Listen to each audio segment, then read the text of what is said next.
हजारो लोकांच्या उपस्थितीमध्ये दररोजच महिनोन महिने वर्षोनवर्षे अखंड अशा पद्धतीनं उत्तर प्रदेशामध्ये काशी इथं गंगेची आरती होत असते. उन्हाळा असो, पावसाळा असो, हिवाळा असो, प्रचंड गर्दीत लाखो लोक काही बोटीवर बसतात, काही पायऱ्यावर बसतात, काही छतावर बसतात, काही उभे राहतात, परंतु गंगा आरतीत सहभागी होतात. यावर गजेंद्र सुर्वे यांनी एक प्रश्न विचारला आहे. ते म्हणतात, आरती प्रत्येक ठिकाणी होत असते, मग देशभरातले आणि विदेशातले लोक ही गंगा आरती बघायला काय येतात? नेमकं गंगा आरती म्हणजे काय? अगदी सुर्वेजी, आपला प्रश्न खूप छान आहे आणि आपल्या प्रश्नाच्या अनुषंगानं आता ही माहिती बघा. काशीच्या गंगा आरतीमध्ये कशाचीही मागणी केली जात नाही, तर त्याऐवजी पुढील गोष्टीवर भर दिला जातो. एक, कृतज्ञतेचे अर्पण. गंगा नदी ही भारताच्या संस्कृतीची जीवनवाहिनी मानली जाते. आरती म्हणजे या पवित्र नदीबद्दल कृतज्ञता व्यक्त करण्याची एक विधिवत पद्धत आहे. ईश्वरी समर्पणसुद्धा यामध्ये गृहीत धरलं जातं. म्हणजेच आरतीचा मुख्य उद्देश स्वतःला ईश्वराच्या चरणी समर्पित करणे हा असतो.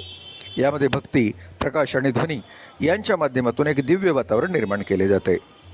यापुढचा मुद्दा आहे सात्विक ऊर्जा. भक्तांचा असा विश्वास असतो की या आरतीत सहभागी झाल्यामुळे मनातील नकारात्मकता दूर होते आणि आत्मिक शांती मिळते. ही आरती म्हणजे मातेच्या चरणी अर्पण केलेले प्रकाशाचे पुंज आहेत. याही पुढचा एक मुद्दा आहे कल्याणाची कामना. वैयक्तिक स्वार्थापेक्षा विश्वकल्याणाची भावना यामध्ये असते.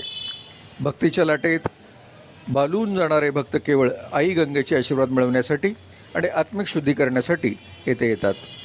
थोडक्यात सांगायचे तर गंगा आरती ही एक देण्याची प्रक्रिया आहे, मागण्याची नाही.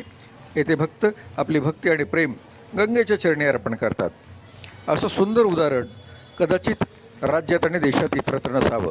आणि हिमालयातून वाहत येणारी शुद्ध, अत्यंत सुंदर शीतल गंगा अनेकांच्या जीवनाला खऱ्या अर्थानं प्रसन्न करीत, जीवनाला समृद्ध करीत वाहत असते.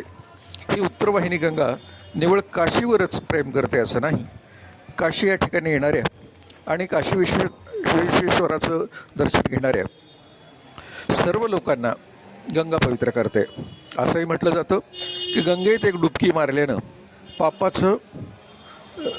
संपून जातात, तर काशी विश्वेश्वराच्या समोर नतमस्तक होऊन येणं जीवनातल्या सगळ्या आशा पुन्हा पल्लवित होतात आणि नवीन जीवनासाठी ऊर्जा मिळते.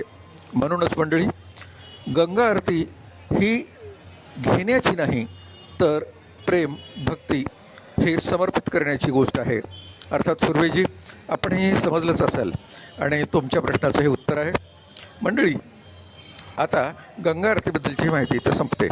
तुम्हाला एक विनंती आहे, तुमच्याही मनात कुठलाही प्रश्न असला तर आपल्या प्रसिद्ध अशा चॅनलमध्ये म्हणजे SARVDARSACN सर्वदर्शन यूट्यूब चॅनलमध्ये चर्चा तुमची आमची नावाचं सदर आहे आणि या सदरामध्ये आम्ही तुमच्या प्रश्नाची मागणी करतो. तुमच्या आलेल्या प्रश्नावर आमचे तज्ज्ञ मंडळी त्याचं उत्तर शोधतात आणि आपल्या सर्वांसाठी ते देतात. हाच आमचा नवीन एपिसोड असतो. बोला तर, तुम्हाला आजची माहिती कशी वाटली? जर तुम्हाला छान वाटली तर हो, चांगली असं म्हणा.